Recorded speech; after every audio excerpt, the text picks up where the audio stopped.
If you can get just one good idea out of this tape and use it to improve the quality of your life, then I feel complete.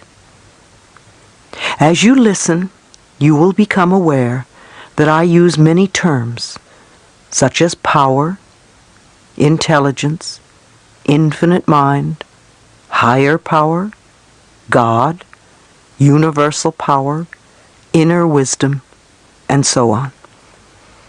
This is done to show you that there is no limitation on what you choose to call that power that runs the universe and is also within you. If any name disturbs you, then substitute another that feels right for you. This book was written as an extension of You Can Heal Your Life.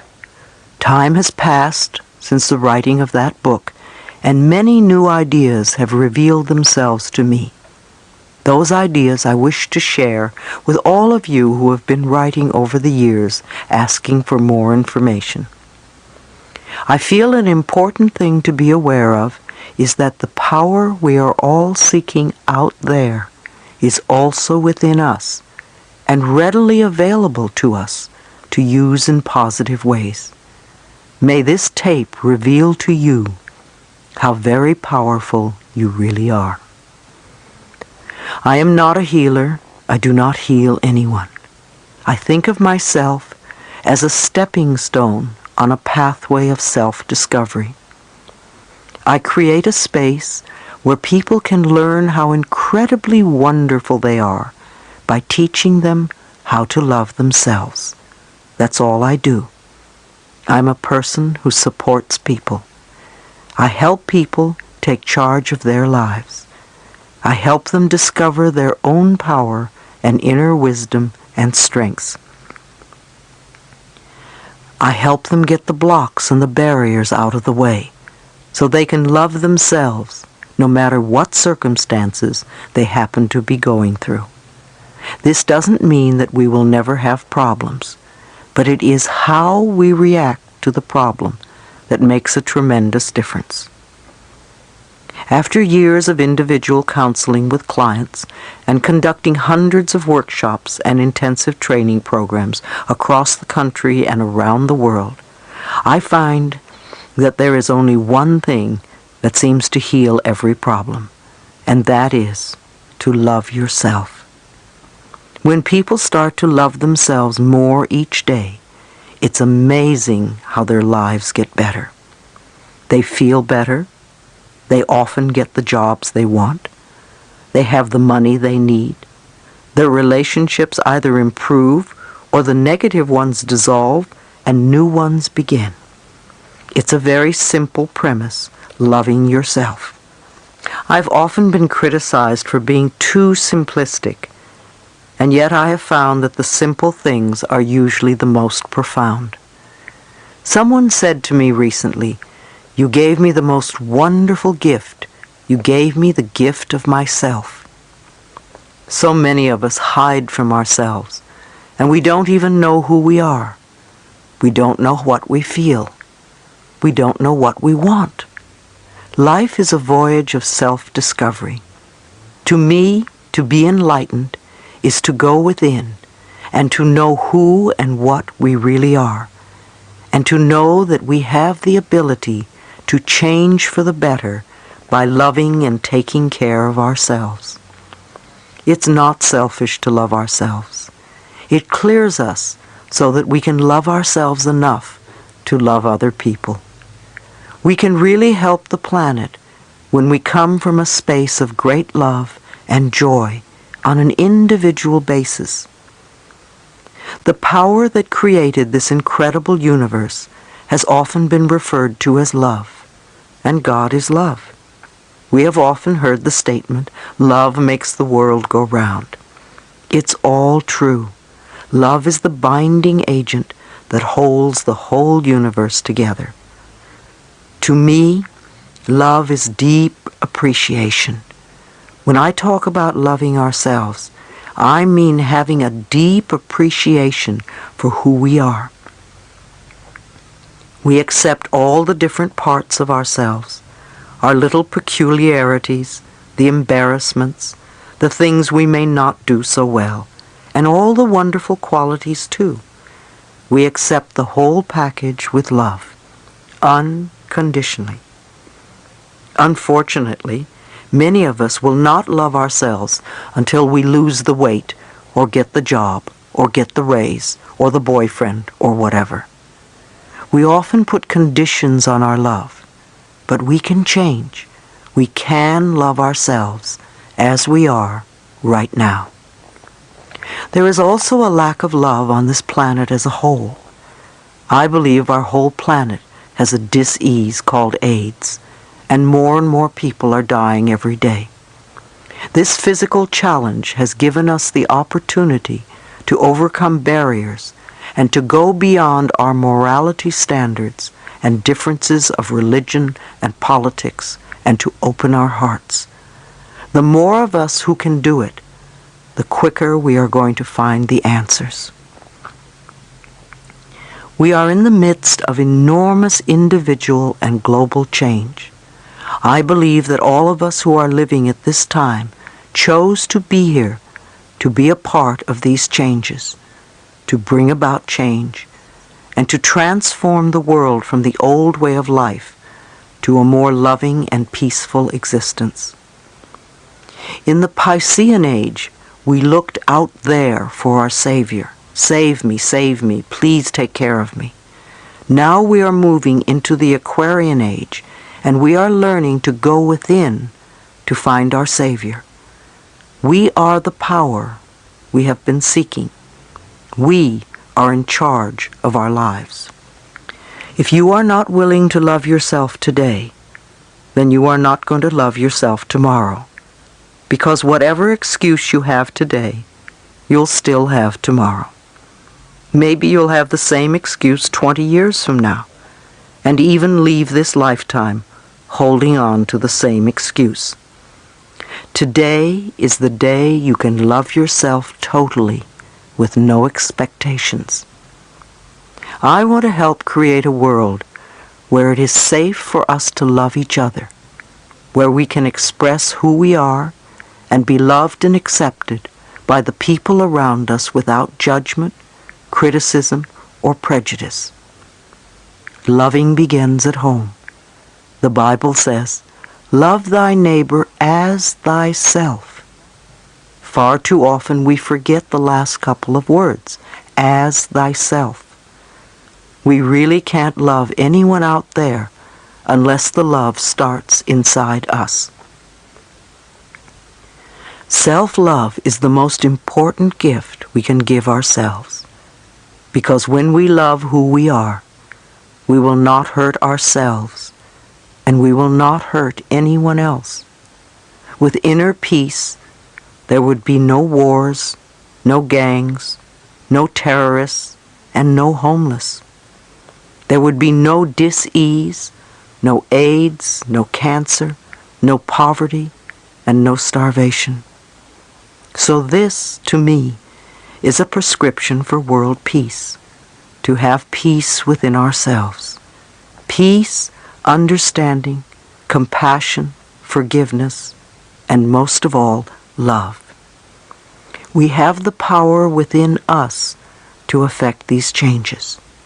Love is something we can choose, the same way we choose anger or hate or sadness. We can choose love. It's always a choice within us. Let's begin right now in this moment to choose love. It's the most powerful healing force there is. The information on this tape, which has been part of my lectures over the past 5 years, is yet another stepping stone on your pathway to self-discovery, an opportunity to know a little bit more about yourself and to understand the potential that is your birthright. You have an opportunity to love yourself more, so you can be a part of an incredible universe of love. Love begins in our hearts, and it begins with us. Let your love contribute to the healing of our planet. Part 1. Becoming conscious. When we expand our thinking and beliefs, our love flows freely. When we contract, we shut ourselves off. Chapter 1. The Power Within. The more you connect to the power within you, the more you can be free in all areas of your life. Who are you? Why are you here? What are your beliefs about life? For thousands of years, finding the answers to these questions has meant going within. But what does that mean?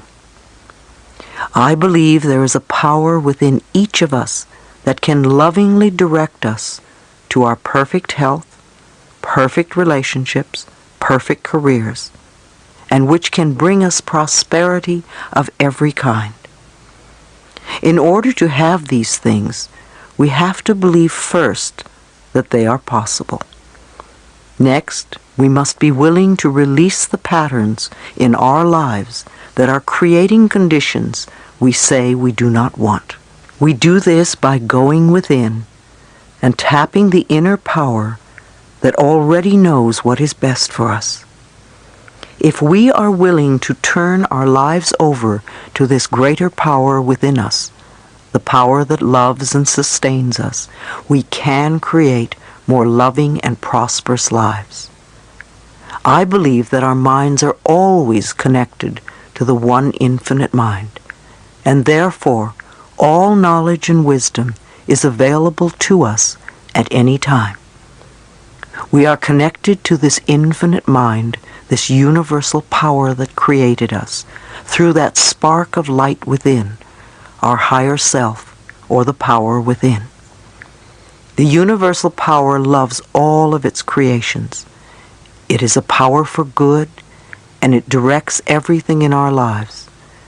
It doesn't know how to hate or lie or punish. It is pure love, freedom, understanding, and compassion. It is important to turn our lives over to our higher self, because through it we receive our good. We must understand that we have the choice to use this power in any way. If we choose to live in the past and rehash all of the negative situations and conditions that went on way back when, then we stay stuck where we are. If we make a conscious decision not to be victims of the past and go about creating new lives for ourselves, we are supported by this power within, and new, happier experiences begin to unfold. I don't believe in two powers. I think there is one infinite spirit. It's all too easy to say it's the devil or them. It really is only us. And either we use the power we have wisely, or we misuse the power. Do we have the devil in our hearts? Do we condemn others for being different than we are? What are we choosing? Responsibility versus blame.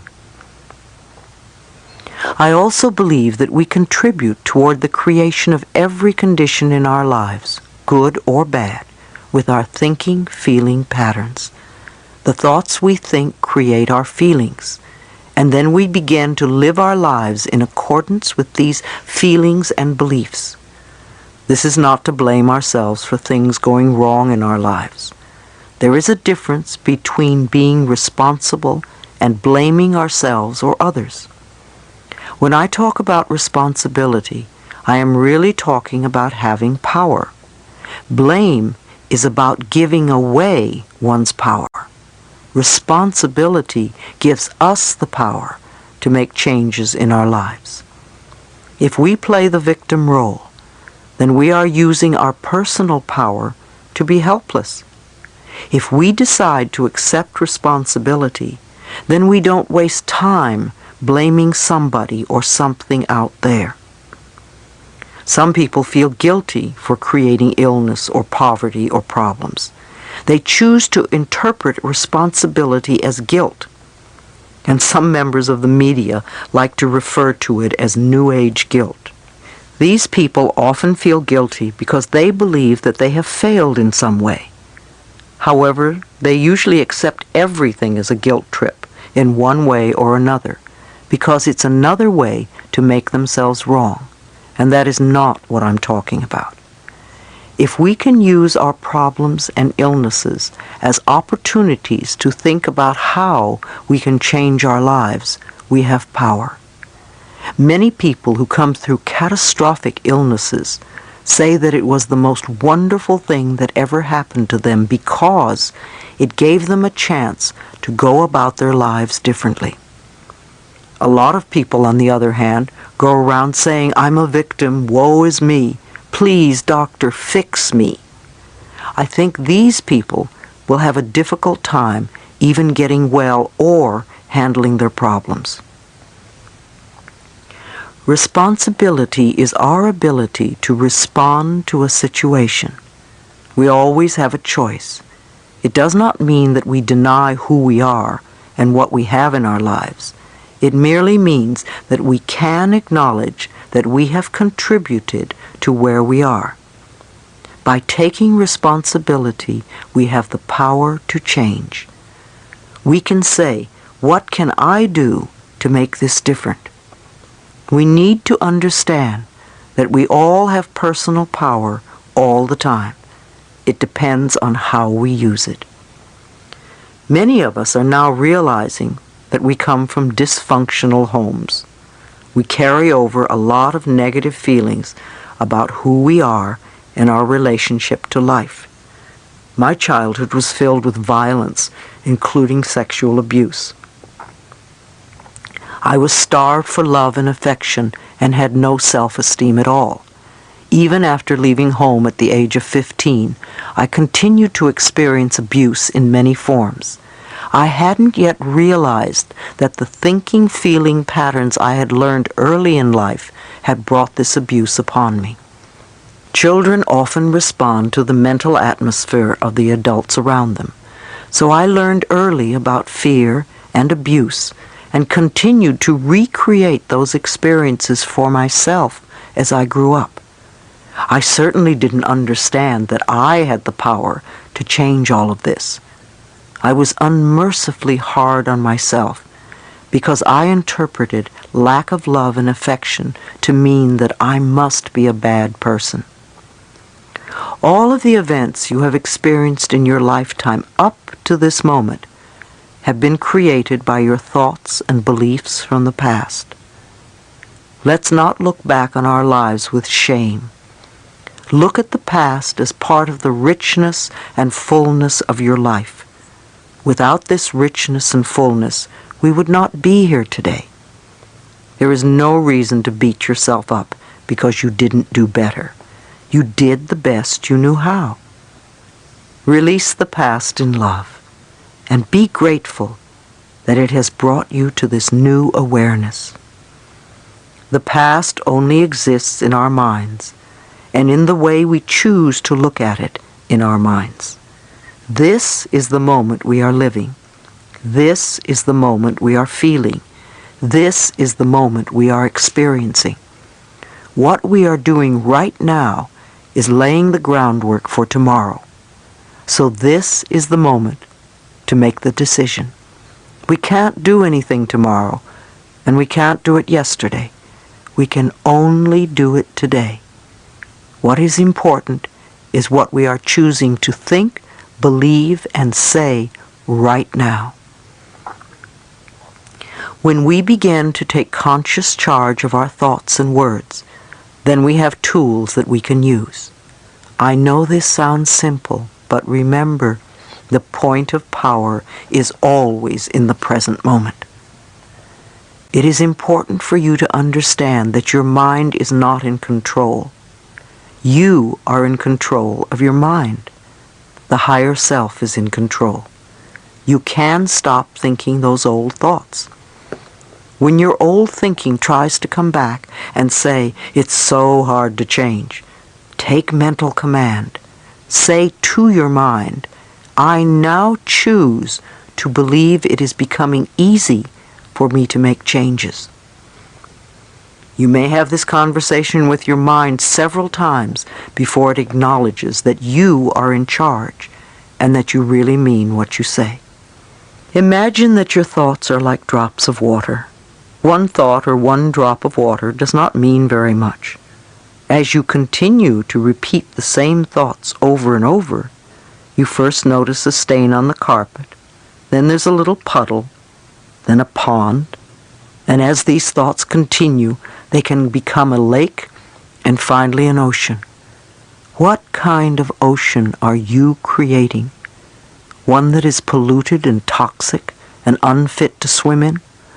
Or one that is crystal clear and blue and invites you to enjoy its refreshing waters? People often tell me, I can't stop thinking a certain thought. I always reply, yes, you can. Remember how often you have refused to think a positive thought? You just want to tell your mind that that is what you are going to do. You want to make up your mind to stop thinking negatively. I'm not saying that you have to fight your thoughts when you want to change things. When the negative thoughts come up, simply say, thank you for sharing. In that way, you are not denying what is there, and you are not giving your power over to the negative thought. Tell yourself that you are not going to buy into the negativity anymore. You want to create another way of thinking. Again, you don't have to fight your thoughts. Acknowledge and go beyond them. Don't drown in a sea of your own negativity when you can float on the ocean of life. You are meant to be a wonderful, loving expression of life. Life is waiting for you to open up to it, to feel worthy of the good it holds for you. The wisdom and intelligence of the universe is yours to use. Life is here to support you. Trust the power within you to be there for you. If you get scared, it is helpful to become aware of your breath as it flows in and out of your body. Your breath, the most precious substance of your life, is freely given to you. You have enough to last for as long as you shall live. You accept this precious substance without even thinking, and yet you doubt that life can supply you with the other necessities. Now is the time for you to learn about your own power and what you are capable of doing. Go within and find out who you are. We all have different opinions. You have a right to yours, and I have a right to mine. No matter what goes on in the world, the only thing you can work on is what is right for you. You want to get in touch with your inner guidance because it is the wisdom that knows the answers for you. It's not easy to listen to yourself when your friends and family are telling you what to do. Yet all the answers to all the questions you are ever going to ask are within you now. And every time you say, I don't know, you shut the door to your own inner wisdom. The messages you get from your higher self are positive and supportive of you. If you start getting negative messages, then you are working from ego and your human mind level, and even perhaps your imagination. Although positive messages often come to us through our imagination and our dreams. Support yourself by making the right choices for you. When in doubt, ask yourself, is this a decision that is loving for me? Is this right for me now? You may make another decision at some later point, a day, a week, or a month later. But ask yourself these questions in each moment. As we learn to love ourselves and trust our higher power, we become co-creators with the infinite spirit of a loving world. Our love for ourselves moves us from being victims to being winners. Our love for ourselves attracts wonderful experiences to us, Have you ever noticed that people who feel good about themselves are naturally attractive? They usually have a quality about them that is just wonderful. They are happy with their lives. Things come to them easily and effortlessly. I learned a long time ago that I am a being of oneness with the presence and power of God. Knowing this, that the wisdom and understanding of Spirit resides within me, and I know that I am, therefore, divinely guided in all my dealings with others. Just as all the stars and planets are in their perfect orbit, I am also in my divine right order. I may not understand everything with my limited human mind. However, on the cosmic level, I know I am in the right place at the right time, doing the right thing. My present experience is a stepping stone to new awareness and new opportunities. Who are you? What did you come here to learn? What did you come here to teach? We all have a unique purpose. We are more than our personalities, our problems, our fears, and our illnesses. We are far more than our bodies. We are all connected with everyone on the planet and with all of life. We are all spirit, light, energy, vibration, and love. And we all have the power to live our lives with purpose and meaning. Chapter 2. Following my inner voice. The thoughts we choose to think are the tools that we use to paint the canvas of our lives. I remember when I first heard that I could change my life if I was willing to change my thinking. It was quite a revolutionary idea to me. I lived in New York and discovered the Church of Religious Science. Often people confuse the Church of Religious Science, or Science of Mind, which was founded by Ernest Holmes, with the Christian Science Church founded by Mary Baker Eddy. They all reflect New Thought, however they are different philosophies. The Science of Mind has ministers and practitioners who carry on the teachings of the Church of Religious Science. They were the very first people who told me that my thoughts shaped my future. Even though I didn't understand what they meant, this concept touched what I call the inner ding within me, that place of intuition that is referred to as the voice within. Over the years, I've learned to follow it because when that ding goes yes, even if it seems a crazy choice, I know that it is right for me. So these concepts struck a chord in me. Something said, yes, they are right. And then I began the adventure of learning how to change my thinking. Once I accepted the idea and said yes to it, I went through the hows. I read a lot of books, and my home became like many of yours, filled with masses of spiritual and self-help books. I went to classes for many years, and I explored everything related to the subject.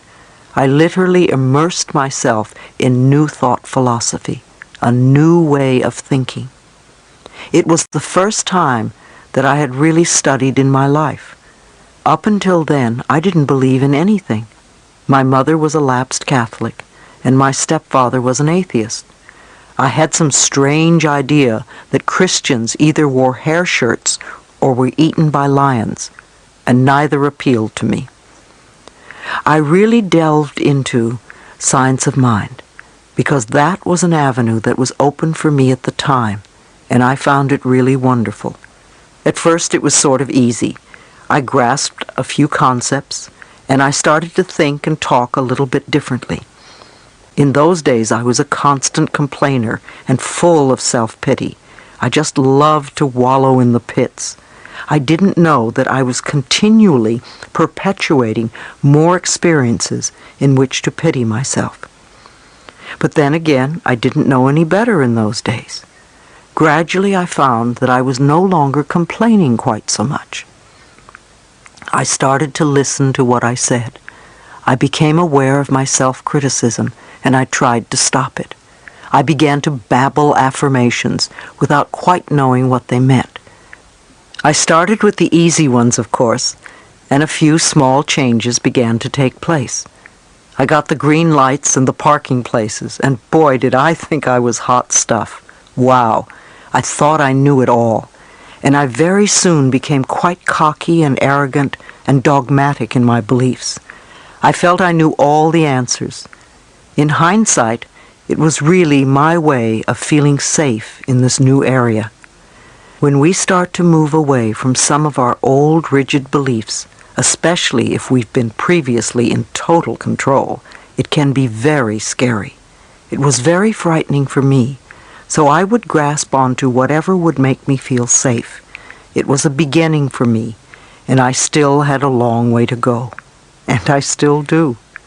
Like most of us, I didn't always find the pathway easy and smooth, because just babbling affirmations didn't work all the time, and I couldn't understand why. I asked myself, what am I doing wrong? See, immediately I blamed myself. Was this one more example of me not being good enough? That was a favorite old belief of mine. At the time, my teacher, Eric Pace, would look at me and refer to the idea of resentment.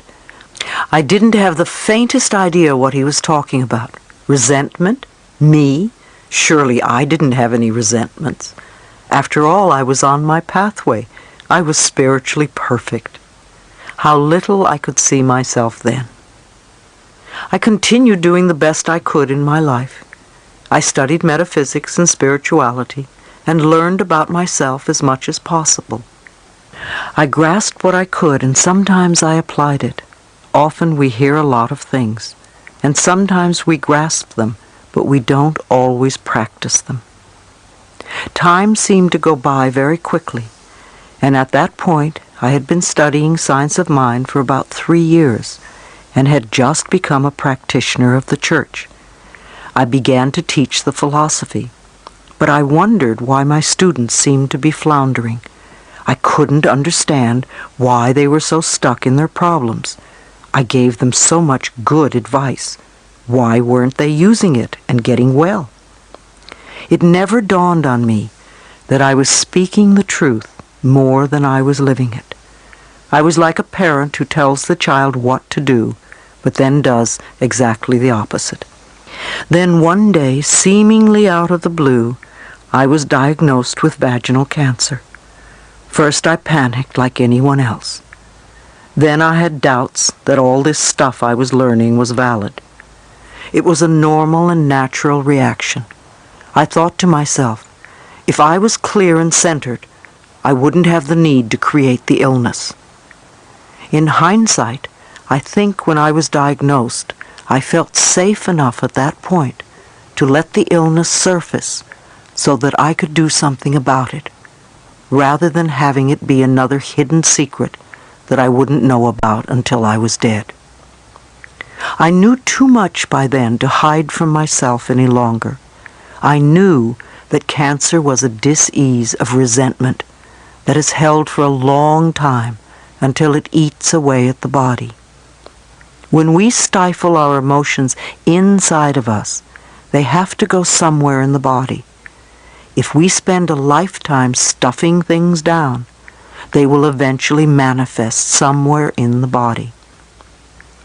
I became very aware that the resentment within me, which my teacher had referred to so many times, had to do with being a physically, emotionally, and sexually abused as a child. Naturally, I would have resentment. I was bitter and unforgiving of the past. I had never done any work to change or release the bitterness and let it go. When I left home, it was all I could do to forget what had happened to me. I thought I had put it behind me, when in actuality I had simply buried it. When I found my metaphysical pathway, I covered up my feelings with a nice layer of spirituality and hid a lot of garbage inside me. I put a wall around myself that kept me literally out of touch with my own feelings. I didn't know who I was or where I was. After my diagnosis, the real inner work of learning to know myself began. Thank God I had tools to use. I knew I needed to go within myself if I was going to make any permanent changes. Yes, the doctor could give me an operation and perhaps take care of my illness for the moment. But if I didn't change the way I was using my thoughts and my words, I'd probably recreate it again. It's always interesting to me to learn where in our bodies we put our cancers, our diseases, on which side of the body, the left or the right. The right side represents the masculine side, from where we give out. The left is the feminine side, the receptive part, from where we take in. Almost all of my life, when anything went wrong, it was always on the right side of my body. It was where I stored all the resentment towards my stepfather and life. I was no longer content to get green lights and parking places. I knew I had to go much, much deeper.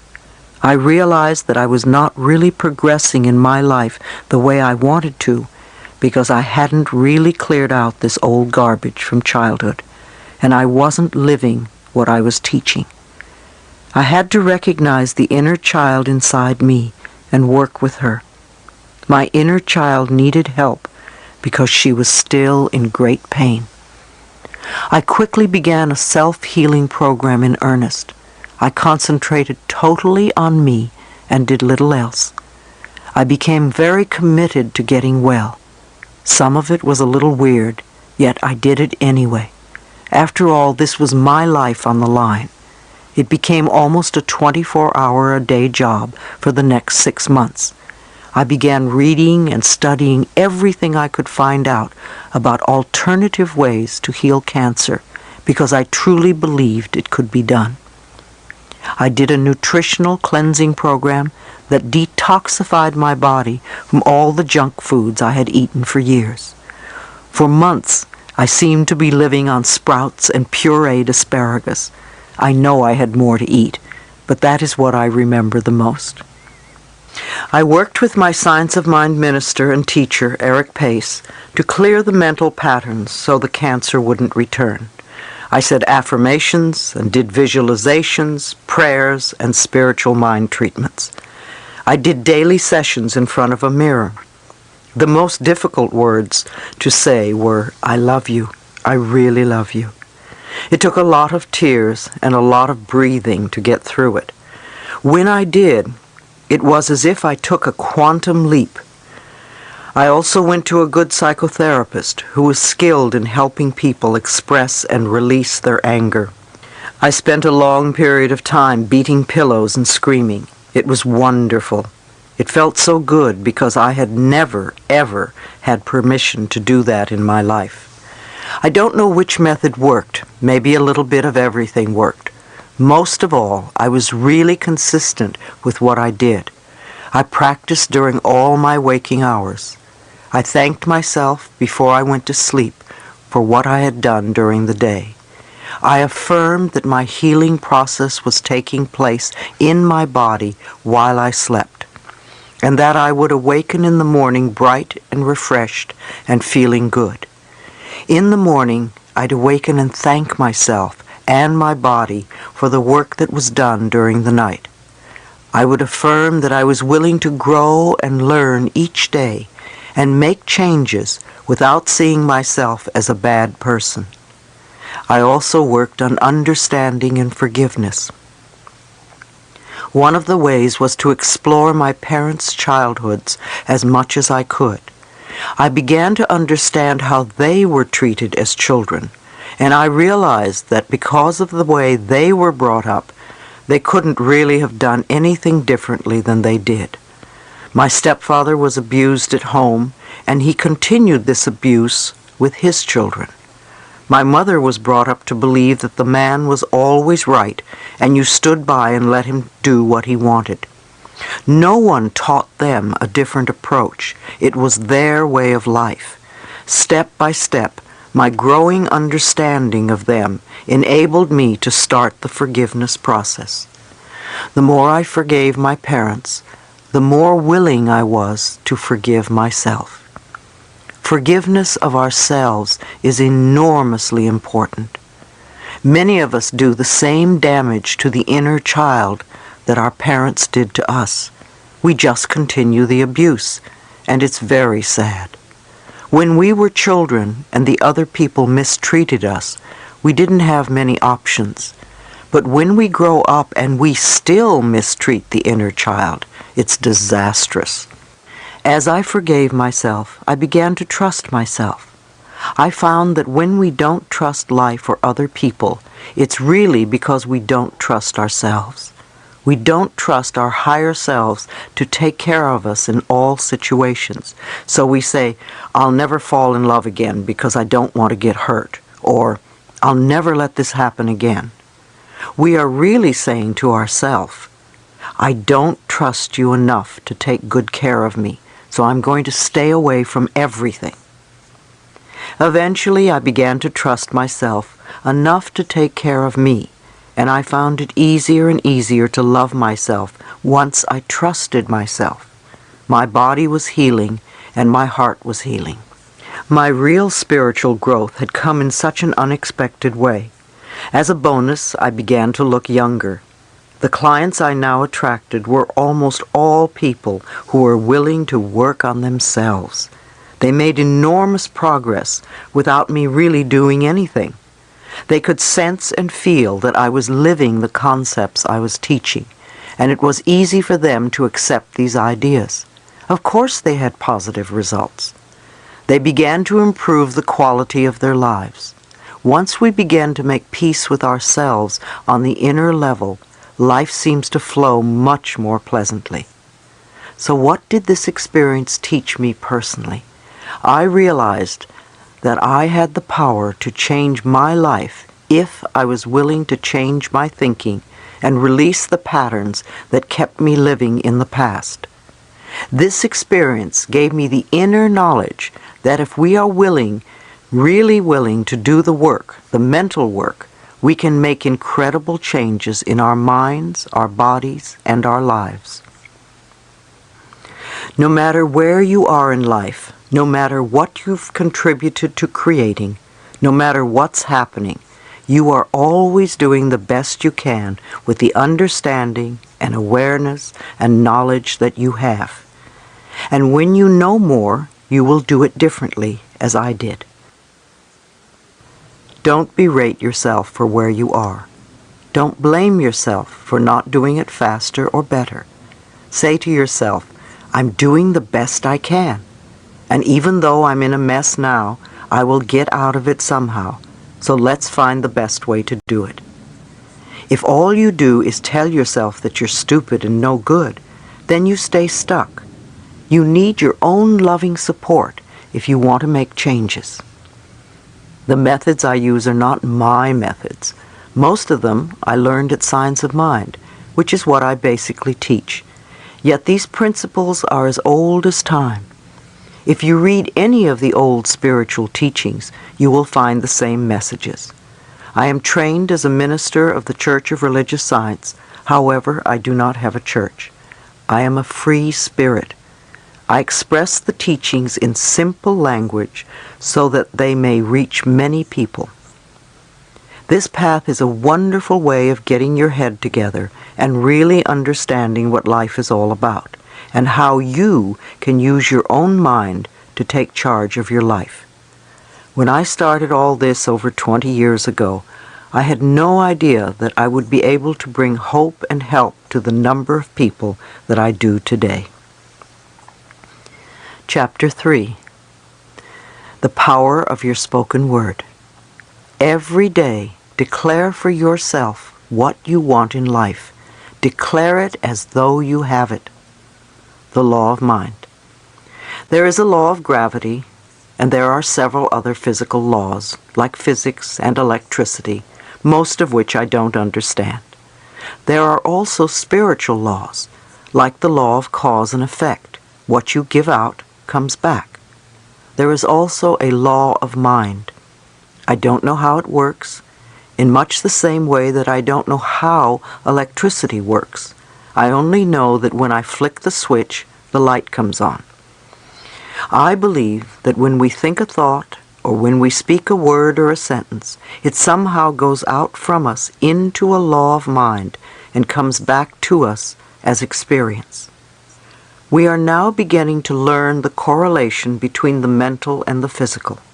We are beginning to understand how the mind works and that our thoughts are creative.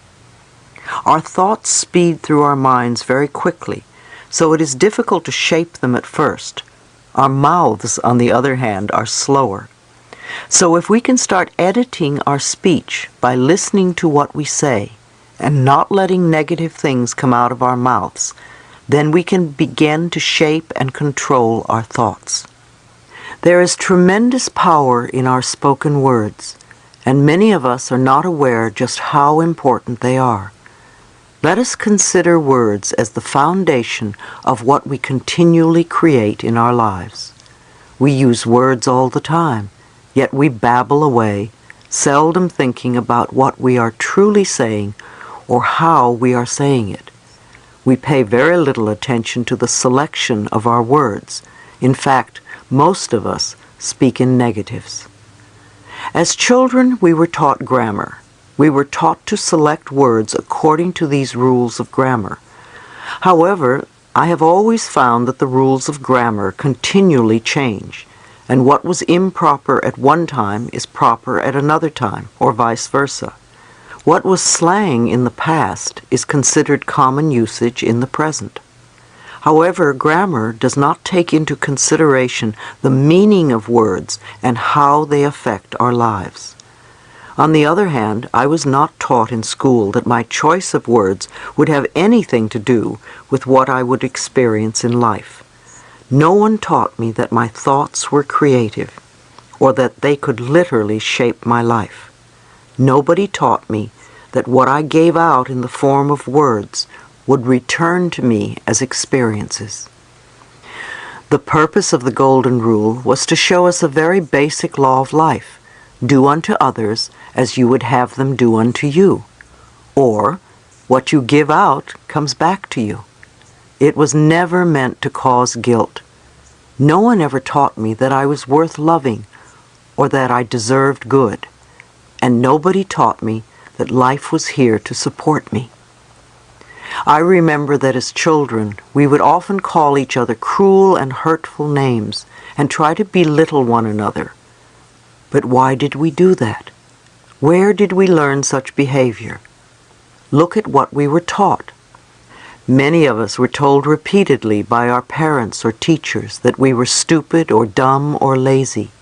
We were a nuisance and not good enough. Sometimes we heard our parents say that they wished we had never been born. Maybe we cringed when we heard these words, but little did we realize how deeply embedded the hurt and pain would become. Changing our self-talk. Too often we accepted the early messages that our parents gave us. We heard, eat your spinach, clean your room, or make your bed, in order to be loved. You got the idea that you were only acceptable if you did certain things, that acceptance and love were conditional. However, that was according to somebody's idea of what was worthwhile and had nothing to do with your deep inner self-worth. You got the idea that you could only exist if you did these things to please others. Otherwise, you did not have permission to even exist. These early messages contribute to what I call our self-talk, the way we talk to ourselves. The way we talk to ourselves inwardly is really important because it becomes the basis of our spoken words. It sets up the mental atmosphere in which we operate and which attracts to us our experiences. If we belittle ourselves, life is going to mean very little to us. If we love and appreciate ourselves, then life can be a wonderful, joyous gift. If our lives are unhappy, or if we are feeling unfulfilled, it's very easy to blame our parents or them and say it's all their fault. However, if we do, We stay stuck in our conditions, our problems, and our frustrations.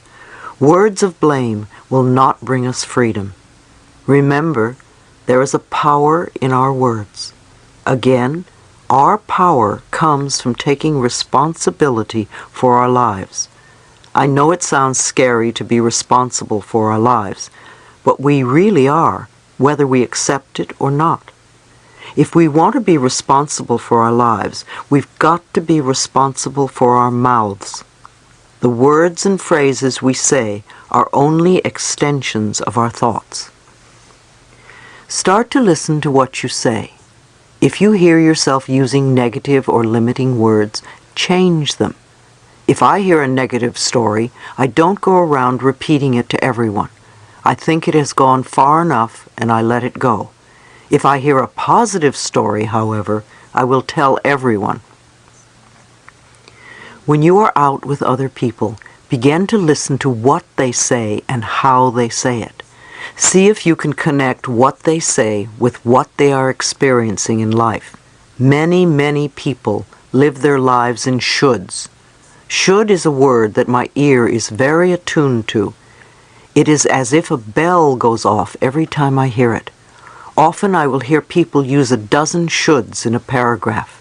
These same people wonder why their lives are so rigid or why they can't move out of a situation. They want a lot of control over things that they cannot control.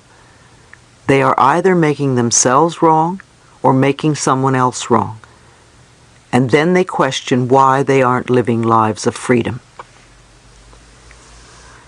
We can also remove the expression have to from our vocabulary and our thinking as well.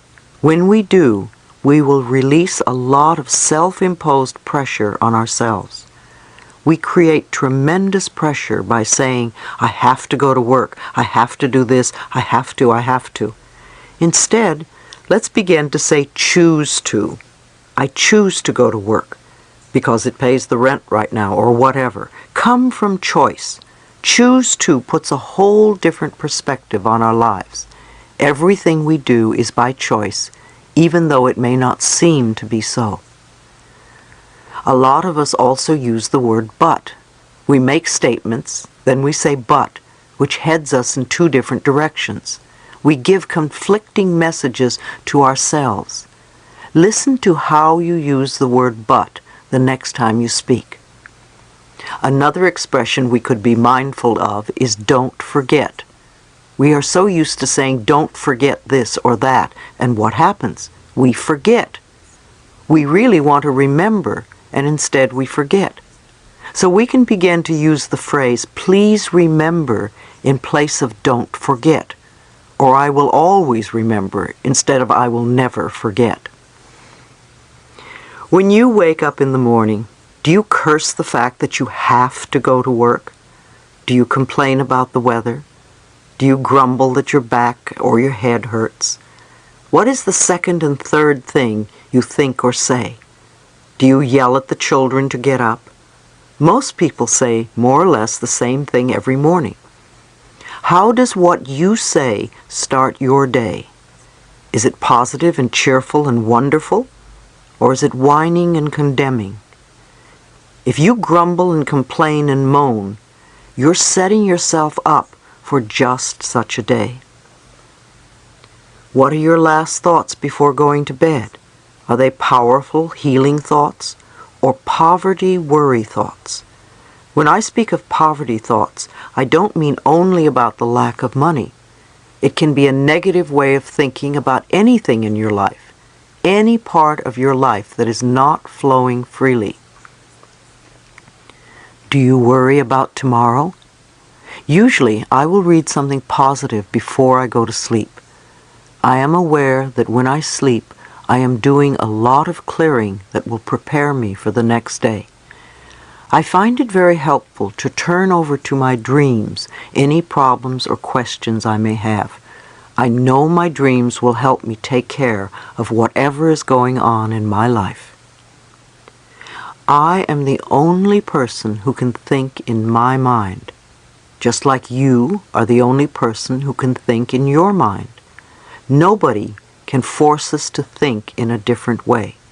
We choose our thoughts, and these are the basis for our self-talk. As I experienced how this process worked more in my life, I began to live more of what I was teaching others. I really watched my words and my thoughts, and I constantly forgave myself for not being perfect. I allowed myself to be me, rather than struggling to be a super person who may only be acceptable in others' eyes. When I began for the first time to trust life and to see it as a friendly place, I lightened up. My humor became less biting and more truly funny. I worked on releasing criticism and judgment of myself and other people. And I stopped telling disaster stories. We are so quick to spread bad news. It's just amazing.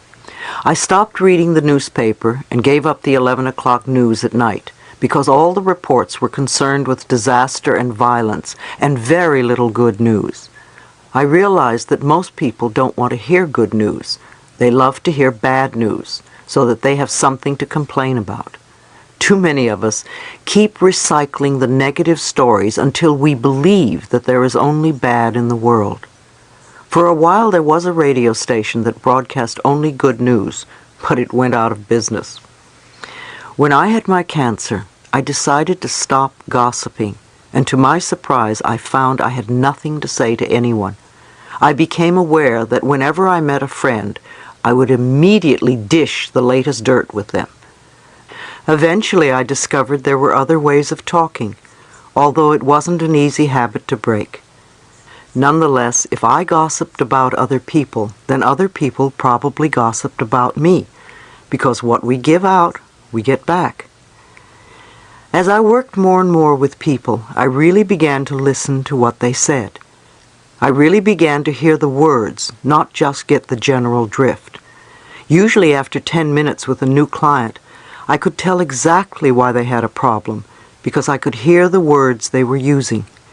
I could understand them by the way they were talking. I knew that their words were contributing to their problems. If they were talking negatively, imagine what their self-talk was like.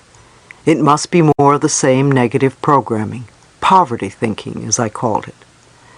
A little exercise I suggest you do is to put a tape recorder by your telephone, and every time you make or get a call, push the record button.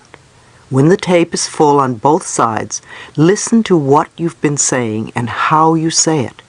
You will probably be amazed. You will begin to hear the words you use and the inflection of your voice. You will begin to become aware. If you find yourself saying something 3 times or more, write it down because it is a pattern. Some of the patterns may be positive and supportive, and you may also have some very negative patterns that you repeat over and over and over again. The power of the subconscious mind. In light of what I've been speaking of, I want to discuss the power of our subconscious minds.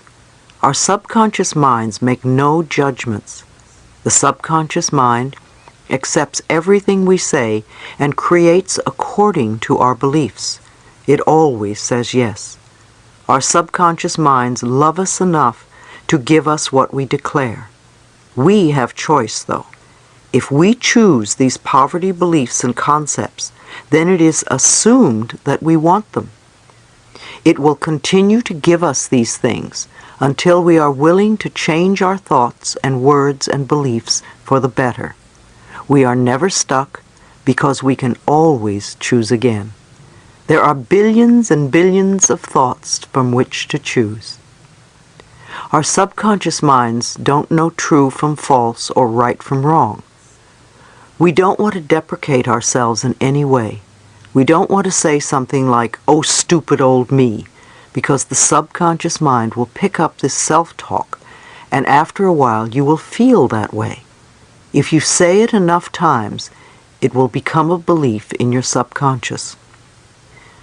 The subconscious mind has no sense of humor, and it is important for you to know and understand this concept. You cannot make a joke about yourself and think it doesn't mean anything.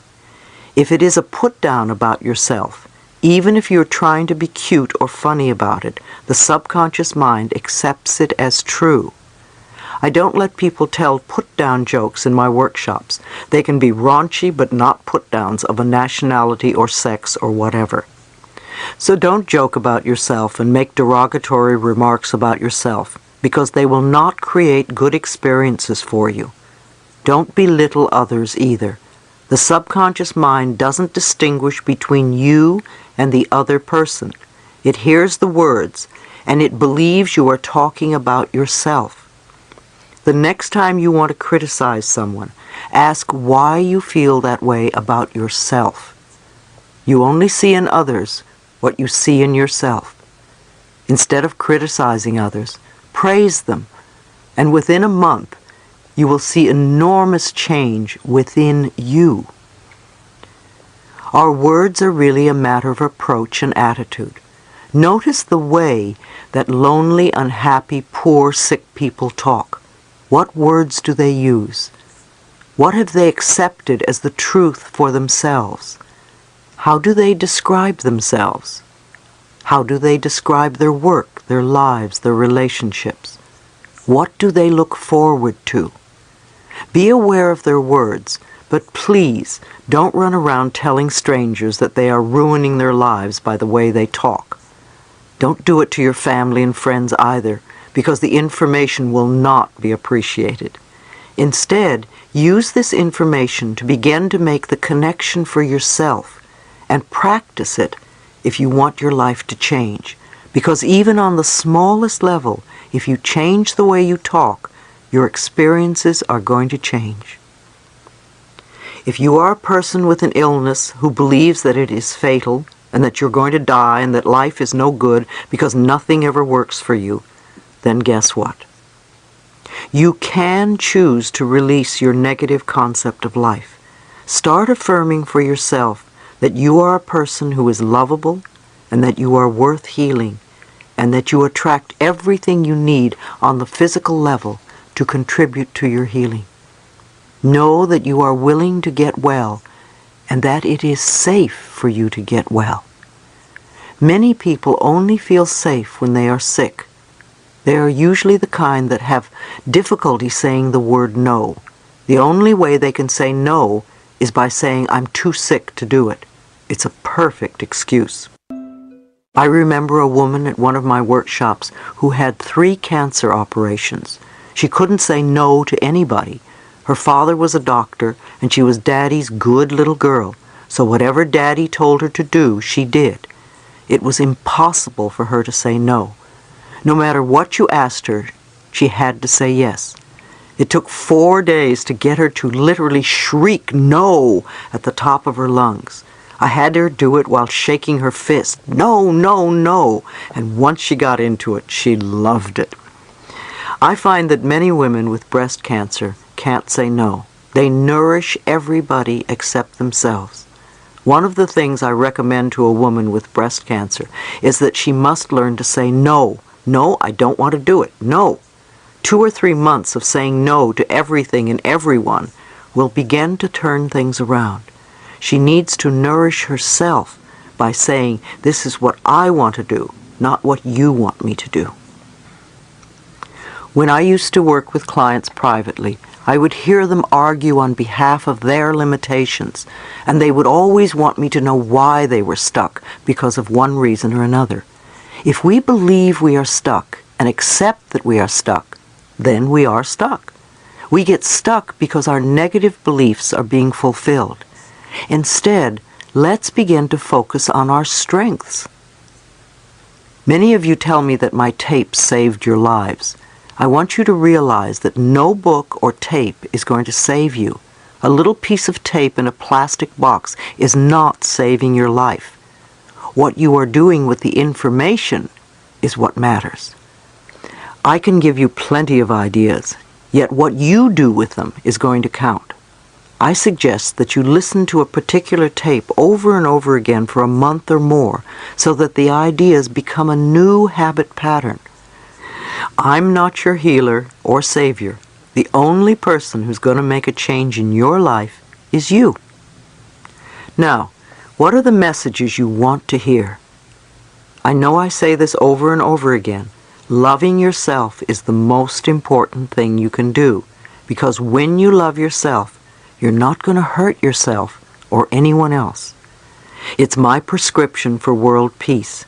If I don't hurt me and I don't hurt you, how can we have war? The more of us who can get to that place, the better the planet will be. Let's begin to be conscious of what is going on by listening to the words we speak to ourselves and to others. Then we can begin to make the changes that will help heal ourselves as well as the rest of the planet. Chapter 4. Reprogramming Old Tapes. Be willing to take the first step, no matter how small it is. Concentrate on the fact that you are willing to learn. Absolute miracles will happen. Affirmations do work. Now that we understand a little bit more about how powerful our thoughts and words are, we can choose to retrain our thinking and speaking into positive patterns if we're going to get beneficial results. Are you willing to change your self-talk into positive affirmations? Remember, every time you think a thought and every time you speak a word, you are saying an affirmation. An affirmation is a beginning point. It opens the way to change. In essence, you are saying to your subconscious mind, I am taking responsibility. I am aware that there is something I can do to change. When I talk about doing affirmations, I mean to consciously choose sentences or words that will either help to eliminate something from your life or help to create something new in your life. And you do this in a positive way. If you say, I don't want to be sick anymore, the subconscious mind hears sick more. Now you want to tell it clearly what you do want. That is, say, I am a healthy person. I radiate good health. The subconscious mind is very straightforward. It has no strategy or designs. What it hears is what it does. If you say, I hate this car, it doesn't give you a wonderful new car because it doesn't know what you want. Even if you get a new car, you will probably hate it soon because that is what you've been saying about it. The subconscious only hears, hate this car. You need to clearly declare your desires in a positive way, as in, I have a beautiful new car that suits all my needs, or I always have a car that I love. If there is something in your life that you really dislike, I have found one of the quickest ways to release it is to bless it with love. I bless you with love, and I release you and let you go. This works for people, situations, objects, and living quarters. You could even try it on a habit you would like to be free of and see what happens. I knew one man who said, I bless you with love and release you from my life to every cigarette he smoked. After a few days, his desire for smoking was considerably less, and in a few weeks the habit was gone. You deserve good. Think for a moment. What is it you really want right now? What is it you want today in your life? Think about it, and then say, I accept for myself whatever it is that you want. This is where I find that most of us get stuck. The bottom line is the belief that we don't deserve to have what we want. Our personal power lies in the way we perceive our deservability. Our not deserving comes from childhood messages. Again, we don't have to feel that we cannot change because of these messages. Often people will come to me and say, Louise, affirmations don't work. It really has nothing to do with affirmations. It is the fact that we don't believe we deserve the good. The way to find out if you believe that you deserve something is to say an affirmation and notice the thoughts that come up as you say it. Then write them down, because when you see these thoughts on paper, they will be very clear to you. The only thing that keeps you from deserving or loving yourself or whatever is someone else's belief or opinion that you have accepted as truth. When we don't believe that we deserve good, we will knock the pinnings out from under ourselves, which we can do in a variety of ways. We can create chaos, We can lose things, we can hurt ourselves, or have physical problems like falling, or have accidents. We want to start believing that we deserve all the good that life has to offer. In order to reprogram the false or negative belief, what would be the first thought that you would need to begin to create this new whatever in your life? What would be the building block or the foundation that you would need to stand on? What would be the sort of thing that you would need to know for yourself, to believe, to accept? Some good thoughts to start with could be, I am worthwhile. I am deserving. I love myself. I allow myself to be fulfilled, etc. These concepts form the very basis of beliefs on which you can build. Do your affirmations on top of these building blocks to create what you want.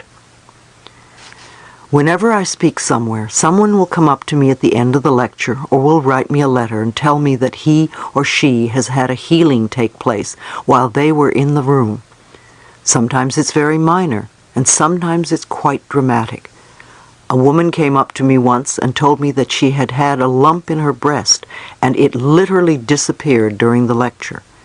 She heard something and she decided to let something go.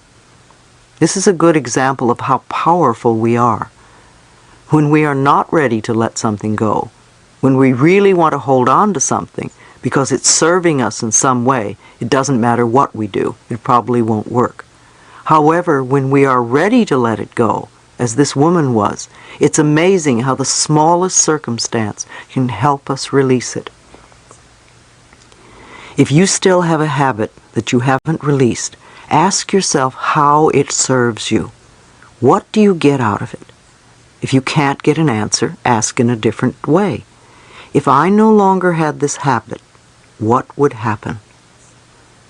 Very often the answer is, my life would be better. So it comes back to the fact that we believe we don't deserve a better life in some way. Ordering from the cosmic kitchen. When you first say an affirmation, it may not seem true. But remember, affirmations are like planting seeds in the ground. When you put a seed in the ground, you don't get a full-grown plant the next day. We need to be patient during the growing season. As you continue to say the affirmation, either you will be ready to release whatever you don't want, and the affirmation will become true, or it will open a new avenue to you. Or you may get a brilliant brainstorm. Or a friend may call you and say, have you tried this? You will be led to the next step that will help you. Keep your affirmations in the present tense. You can sing them and make a jingle out of them so that they repeat over and over in your head. Remember that you cannot affect a specific person's actions with your affirmations. To affirm that John is now in love with me is a form of manipulation, and it is trying to have control over another person's life. It will usually have a boomerang effect on you. You will become very unhappy when you don't get what you want.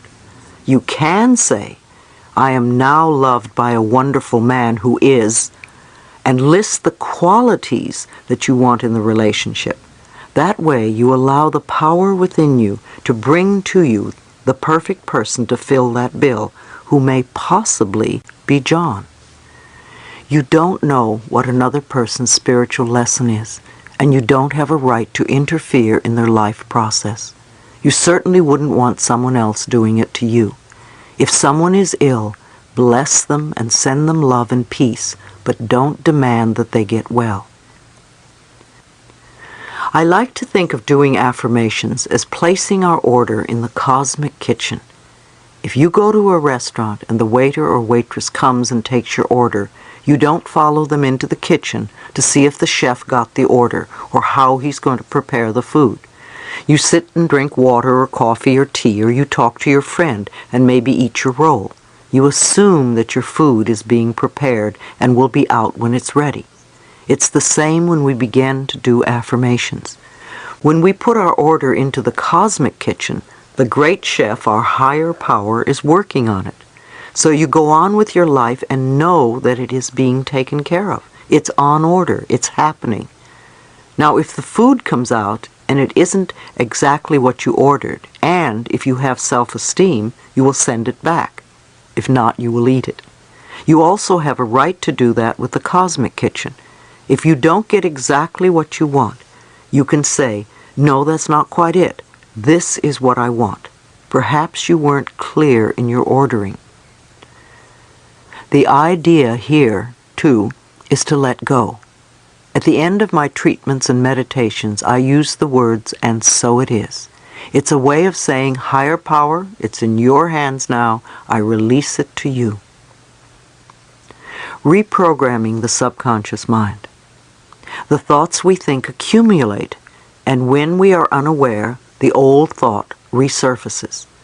When we are reprogramming our minds, it is normal and natural that we go a little forward, we come a little back, and we go a little forward again. It's part of practicing.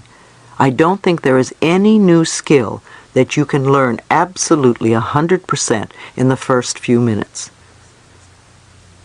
Do you remember when you first learned how to use a computer, how frustrating it was? It took practice. You had to learn how it worked, to learn its laws and systems. I called my first computer my magic lady, for when I mastered her rules, she did indeed deliver what seemed like magic to me. Yet while I was learning, the way she would teach me I was off track or going in the wrong direction was to devour pages of work that I would then have to do all over again. Out of all the mistakes, I learned how to flow with the system. To flow with the system of life, you want to become aware that your subconscious mind is like a computer. Garbage in, garbage out. If you put negative thoughts in, then negative experiences come out. Yes, it takes time and practice to learn the new ways of thinking. Be patient with yourself. When you are learning something new and the old pattern returns, are you going to say, "Oh, I didn't learn anything"? Or are you going to say, "Okay, that's all right, come on, let's do it again the new way"? Or say you cleared an issue and think you'll never have to deal with it again. How do you know if you've really worked it through unless you test yourself? So you bring up the old situation one more time and watch how you react. If you jump right back into the old way of reacting to it, then you know you haven't really learned that particular lesson, and you need to do more work on it. That's all it means. You want to realize it's only a little test to see how far you've come. If you begin to repeat your affirmations, the new statements of truth about yourself, you give yourself an opportunity to react differently. Whether it's a health problem, a financial one, or a relationship difficulty, if you react in a new way to the situation, then you're on your way to having another issue handled, and you can move on to other areas. Remember, too, that we work on layers at a time.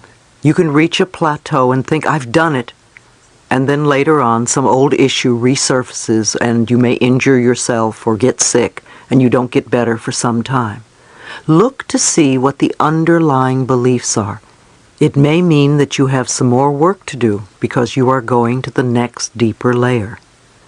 Don't feel that you're not good enough because something you've worked to clear comes up again.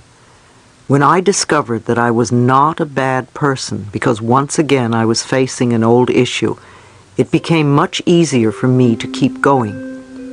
I learned to say to myself, "Louise, you're doing very well. Look how far you have come. You just need more practice. And I love you." Evolutionary pathway. One of the ways to allow the process of life to unfold for you in a positive, healthy way is to declare your own personal truths. Choose to move away from the limiting beliefs that have been denying you the benefits you so desire. Declare that your negative thought patterns will be erased from your mind. Let go of your fears and burdens. For a long time now, I have been believing the following ideas, and they have worked for me. Everything I need to know is revealed to me. Everything I need comes to me in the perfect time-space sequence. Life is a joy and filled with love.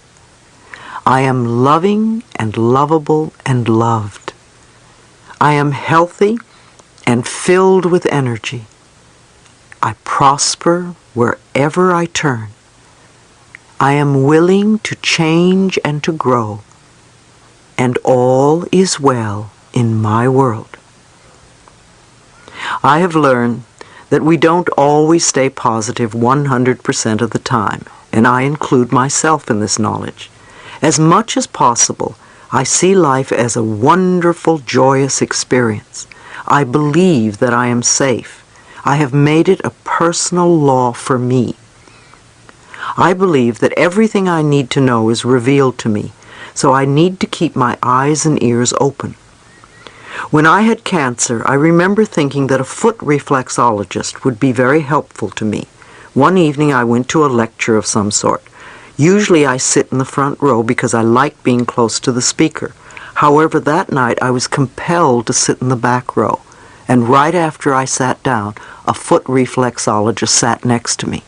We began to talk, and I learned that he even made house calls. I didn't have to look for him. He came to me.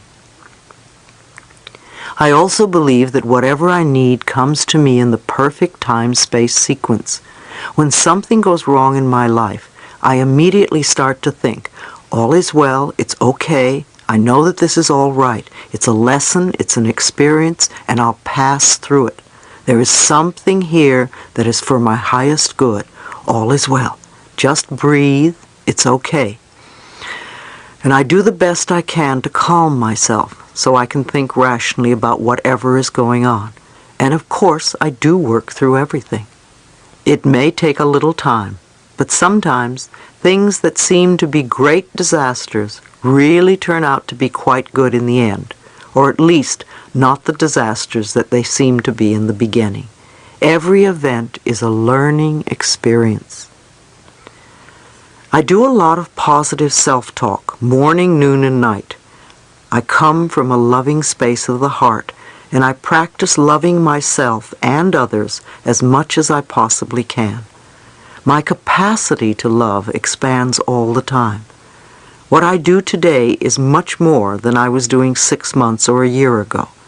I know a year from now my consciousness and my heart will have expanded, and I'll be doing even more. I know that what I believe about myself becomes true for me, so I choose to believe wonderful things about myself. There was a time when I didn't, so I know I have grown, and I continue to work on myself. I also believe in meditation. To me, meditation is when we sit down and turn off our dialogue long enough to hear our own inner wisdom. When I meditate, I usually close my eyes, take a deep breath, and ask, what is it I need to know? I sit and listen. I might also ask, what is it I need to learn, or what is the lesson in this?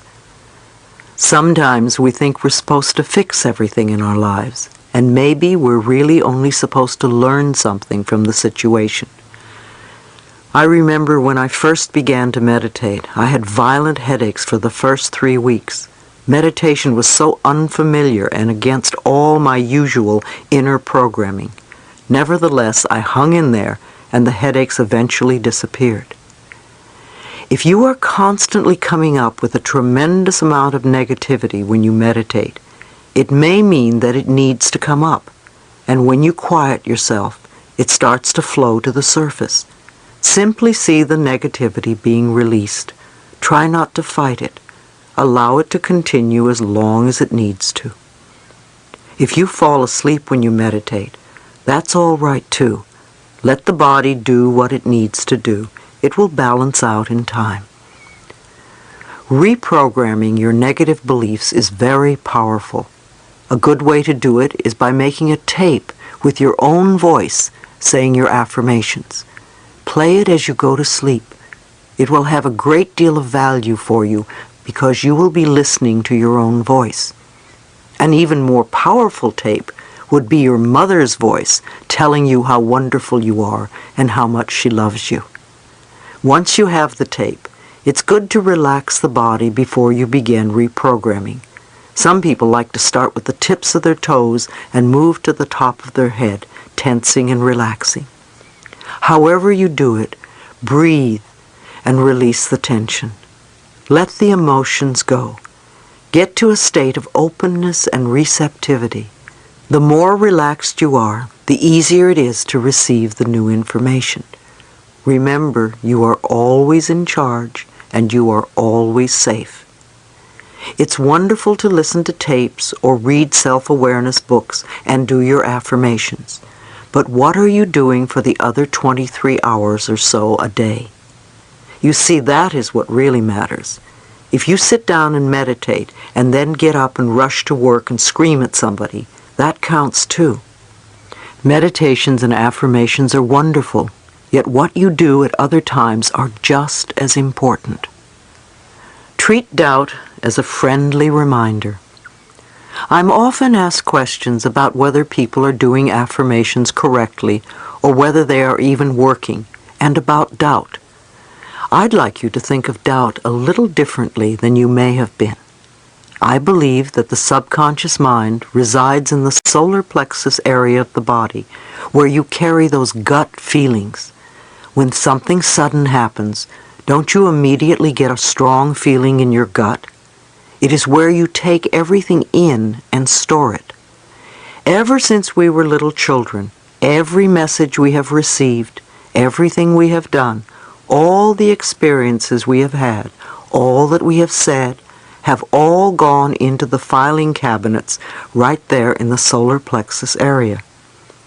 I like to think that there are little messengers in there, and when we think thoughts or have experiences, the messages go in, and the messengers file them in the appropriate files.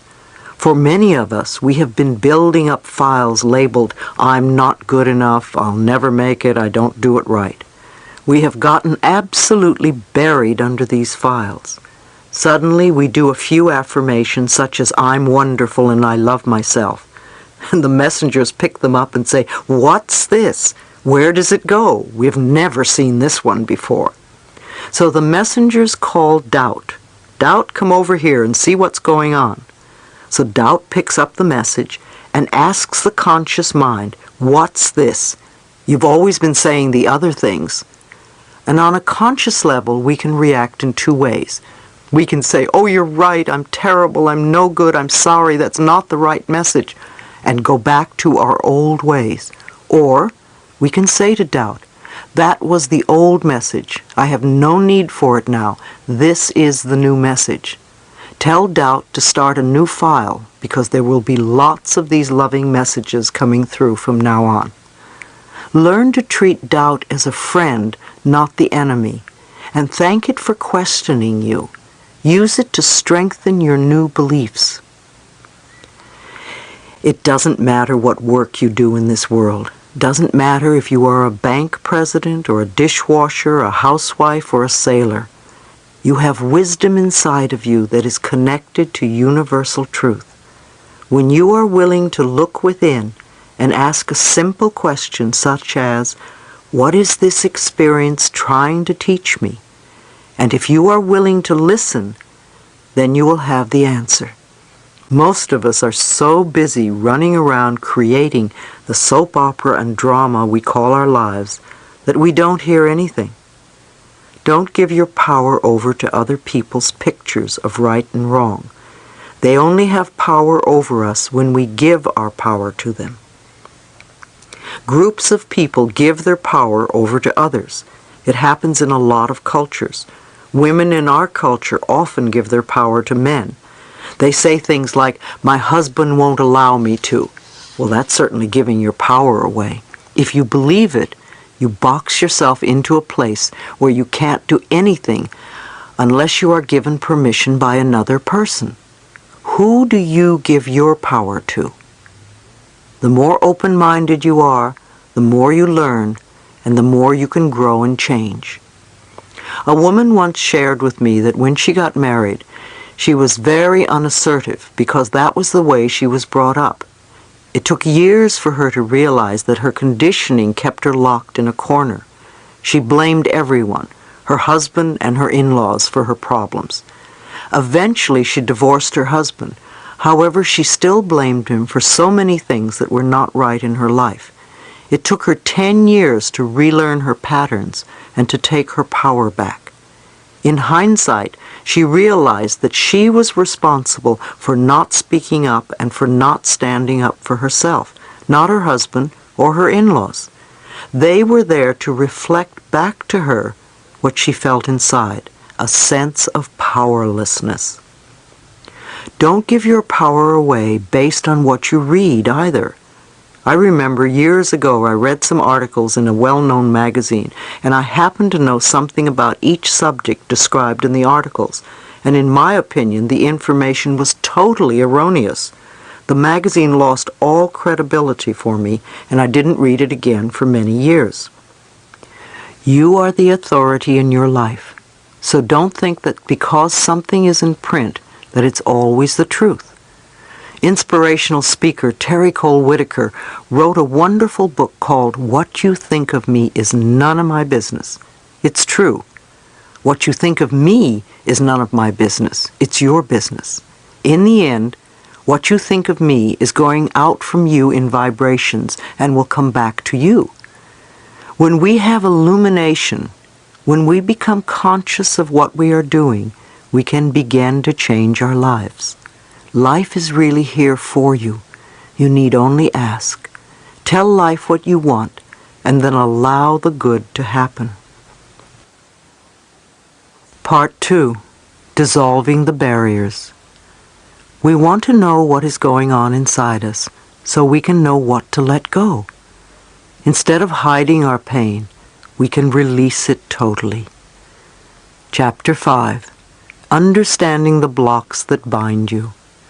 Chronic patterns of self-hate, guilt, and self-criticism raise the body's stress levels and weaken the immune system. Now that we understand a little more about the power that we have within us, let's take a look at what keeps us from using it. I think that almost all of us have barriers of some kind or another. Even when we do a lot of work on ourselves and clear out the blocks, new layers of old barriers still keep coming up. Many of us feel so flawed that we believe that we are not good enough and never will be. Again, if we find something wrong with us, then we are going to find something wrong with other people as well. If we are still continuing to say, I can't do this because my mother said, or my father did, then we have not yet grown up. So now you want to let your barriers go, and perhaps learn something different that you didn't know before now. Perhaps one sentence here will trigger a new thought. Can you imagine how wonderful it would be if every day you learned a new idea that would help you let go of the past and create harmony in your life? When you become aware and understand the individual process of life, you will know what direction to take. If you put your energies into learning something about yourself, you will eventually see those problems and issues that you need to dissolve. We all have challenges in life. Everybody does. Nobody goes through life without them. Otherwise, what would be the purpose of coming to this particular school called Earth? For some, there are health challenges, and for other people there are relationship challenges, or career, or financial challenges. Some have a little or a lot of everything. I think one of our biggest problems is that most of us haven't the faintest idea of what it is we want to let go. We know that it's not working, and we know what we want in our life, yet we don't know what's holding us back. So let's take time to look at the blocks that bind us. If you think for a moment about your own patterns and problems and the things that hold you back, which categories do they fall into? Criticism, fear, guilt, or resentment? I call these categories the Big Four. Which is your favorite one? Mine was a combination of criticism and resentment. Maybe you are like me and have 2 or 3. Is it fear that always comes up, or guilt? Are you very, very critical or resentful? Let me point out that resentment is anger that is stuffed down. So if you believe you are not allowed to express your anger, then you have stored a lot of resentment. We cannot deny our feelings. We cannot conveniently ignore them. When I had my cancer diagnosis, I had to look very clearly at myself. I had to acknowledge some nonsense that I didn't want to admit about myself. For instance, I was a very resentful person, and I carried a lot of bitterness from the past. I said, "Louise, you have no time to indulge in that anymore. You really must change." Or, as Peter McWilliams says, you can no longer afford the luxury of a negative thought. Your experiences always reflect your inner beliefs. You can literally look at your experiences and determine what your beliefs are. Maybe it's disturbing to consider, but if you look at the people in your life, they are all mirroring some belief you have about yourself. If you are always being criticized at work, it is probably because you are critical and have become the parent who once criticized the child. Everything in our lives is a mirror of who we are.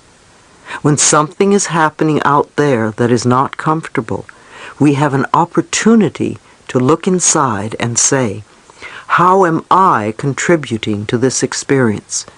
What is it within me that believes I deserve this? We all have family patterns, and it is very easy for us to blame our parents or our childhood or our environment, but that keeps us stuck. We don't become free. We remain victims, and we perpetrate the same problems over and over again. So it really doesn't matter what anybody else did to you or what they taught you in the past. Today is a new day. You are now in charge. Now is the moment in which you are creating the future in your life and your world. It really doesn't matter what I say either, because only you can do the work. Only you can change the way you think and feel and act.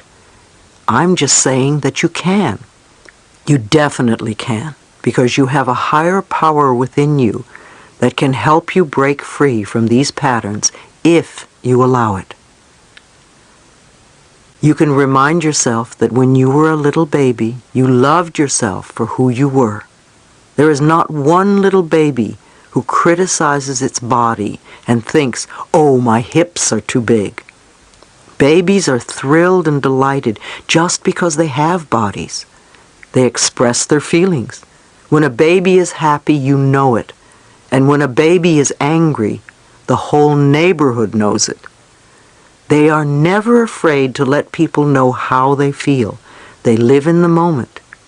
And you were like that once. As you grew up, you listened to people around you, and you learned about fear and guilt and criticism from them. If you grew up in a family where criticism was the norm, then you are going to be critical as an adult. If you grew up in a family where you were not allowed to express anger, then you are probably terrified of anger and confrontation, and you swallow it and let it reside in your body. If you were raised in a family where everybody was manipulated by guilt, then you are probably going to be the same way as an adult. You are probably a person who runs around saying, "I'm sorry," all the time, and can never ask for anything outright. You feel you have to be manipulative in some way in order to get what you want. As we grow up, we begin to pick up these false ideas and lose touch with our inner wisdom. So we really need to release these ideas and return to the purity of spirit where we truly love ourselves. We need to reestablish the wonderful innocence of life and the moment-by-moment joy of existence, the same joy that a baby feels in its blissful state of wonder. Think of what you want to become true for yourself. State them in positive, not negative affirmations.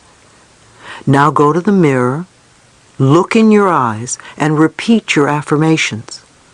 See what obstacles are in your way. When you begin to state an affirmation like, "I love and approve of myself," really pay attention to what negative messages come up, because as you recognize them, they become the treasures that will unlock the door to your freedom.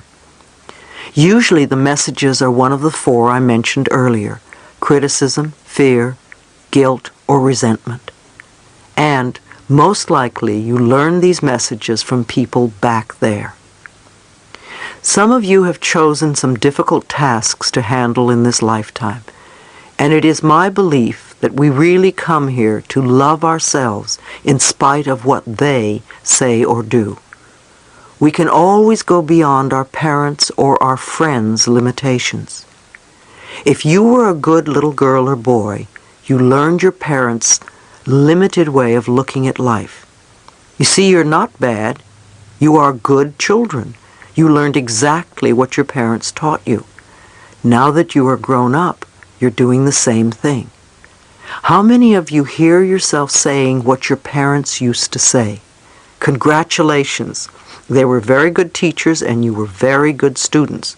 But now it is time for you to begin to think for yourself.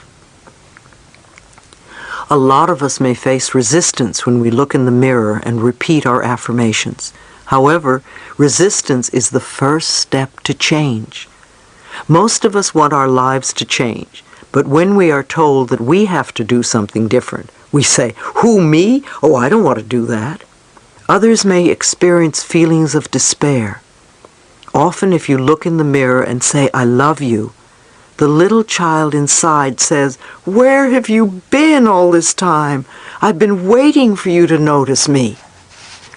And waves of sadness come up because you've been rejecting the little child for a long, long time.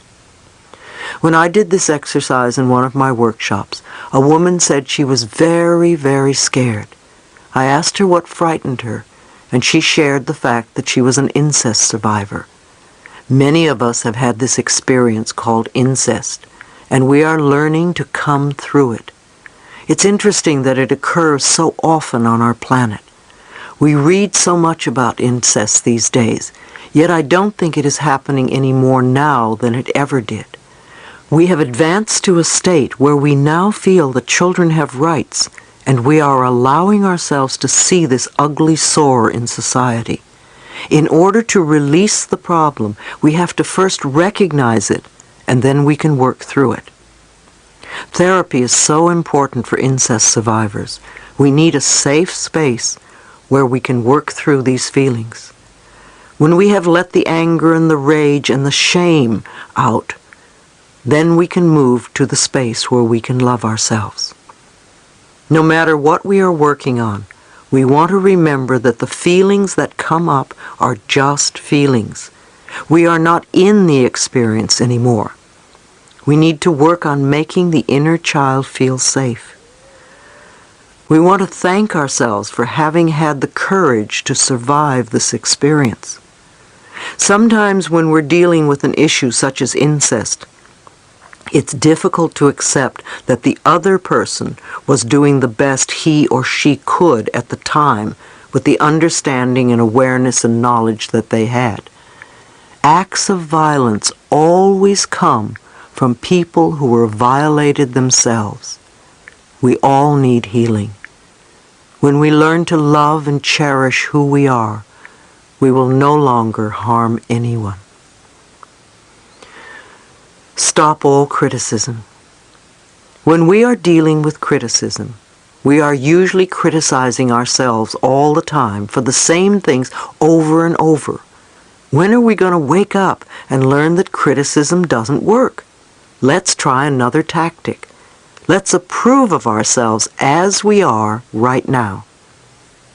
Critical people often attract a lot of criticism because it is their pattern to criticize.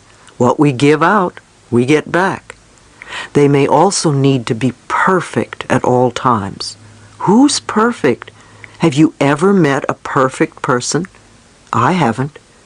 If we complain about another person, we are really complaining about some aspect of ourselves.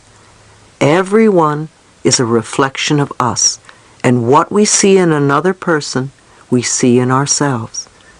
Many times we don't want to accept parts of who we are. We abuse ourselves with alcohol or drugs or cigarettes or overeating or whatever. These are ways of beating up on ourselves for not being perfect. But being perfect for who?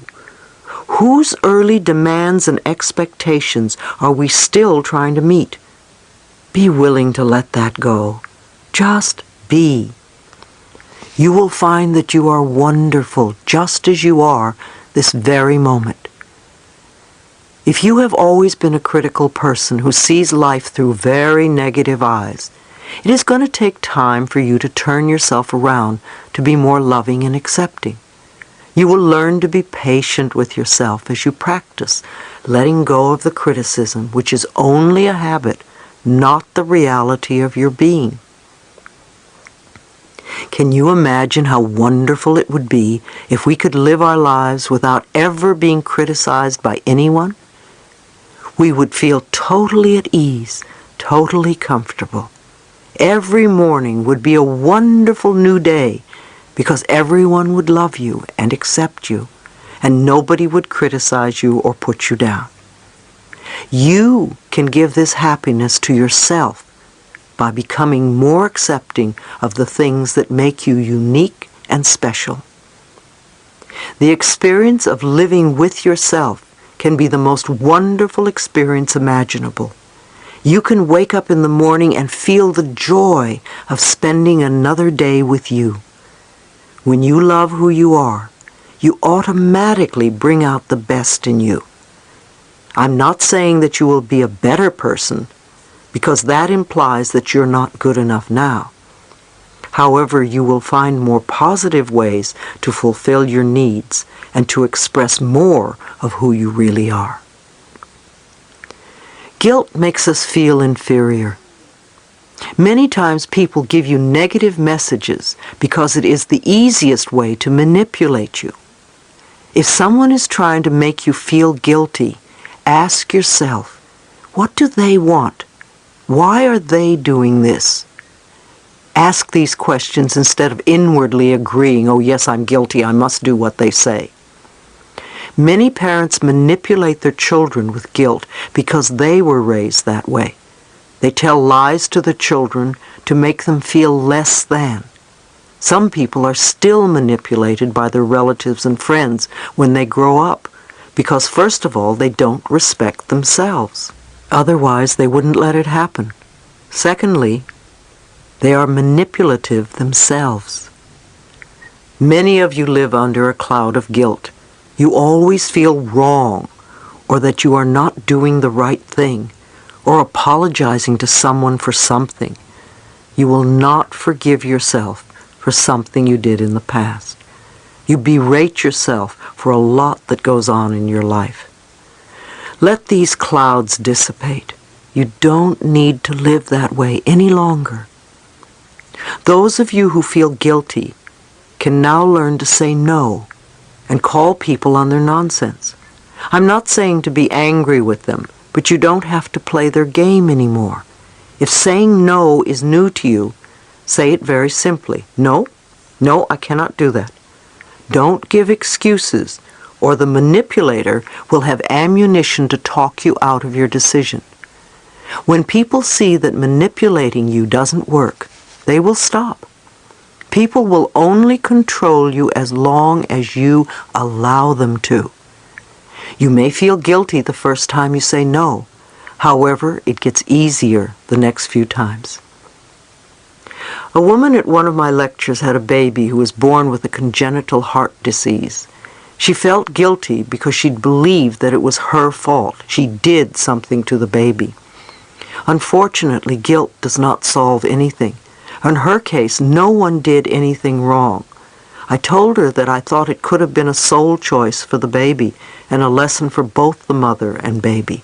My answer for her was to love the baby and love herself and stop feeling that she did something wrong. That sort of guilt would not heal anyone. If you do something that you are sorry about, stop doing it. If you did something in the past that you still feel guilty about, forgive yourself. If you can make amends, do it, and don't repeat the action again. Every time guilt comes up in your life, ask yourself, what do I still believe about myself? Who am I trying to please? Notice the childhood beliefs that come up. When somebody comes to me who's been involved in a car accident, there is usually guilt on a deep-seated level and a need for punishment. There can also be a lot of repressed hostility because we feel we don't have the right to speak up for ourselves. Guilt seeks punishment, so we can literally become our own judge, jury, and executioner, condemning ourselves to a self-imposed prison. We punish ourselves, and there is no one around to come to our defense. It's time to forgive ourselves and set ourselves free. One elderly lady at one of my seminars felt enormous guilt about her middle-aged son. He was an only child who grew up to be a very withdrawn person. She felt guilty because she was very strict with him while he was growing up. I explained that she had done the best she knew how to do at the time. I believe he chose her as a mother before he incarnated into this lifetime, so on a spiritual level he knew what he was doing. I told her that she was wasting all her energy feeling guilty about something that she couldn't change.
she sighed and said, "It's such a shame that he's this way, and I'm sorry I did a bad job." Now you see, that's wasted energy because it doesn't help her son now, and it certainly doesn't help her. Guilt becomes a very heavy burden and makes people feel inferior. Instead, I told her that every time the feeling came up, she could say something like, "No, I don't want to feel that way anymore. I'm willing to learn to love myself. I accept my son exactly as he is." If she continued to do this, the pattern would start to shift, and she would free both of them. Even if we don't know how to love ourselves, the fact that we are willing to love ourselves will create the difference. It's just not worth it to hold on to these old patterns. The lesson is always love yourself. Her lesson was not to heal her son, but to love herself. He came into this life to love himself. She can't do it for him, and he can't do it for her. Organized religions are often really good at making people feel guilty. Many of them do some heavy numbers to keep people in line, especially when they are young. However, we aren't little children anymore, and we don't have to be kept in line. We are adults who can decide what we want to believe. The child in us feels the guilt, but there is also the adult in us who can teach the child otherwise. When you hold your emotions down or hold things in, you create havoc within you. Love yourself enough to allow yourself to feel your emotions. Allow your feelings to come to the surface. At first, you may find yourself crying for days or getting angry a lot. You may have to process quite a bit of old stuff. I suggest you do affirmations that make going through the process easier, smoother, and more comfortable, such as, "I now release with ease all old negative beliefs. It is comfortable for me to change. My pathway is now smooth. I am free of the past." Also, don't add judgment to your feelings. That only pushes the feelings down even more. If you are going through incredible dilemmas or crises, affirm that you are safe and that you are willing to feel. Affirming these positive feelings will bring about beneficial changes.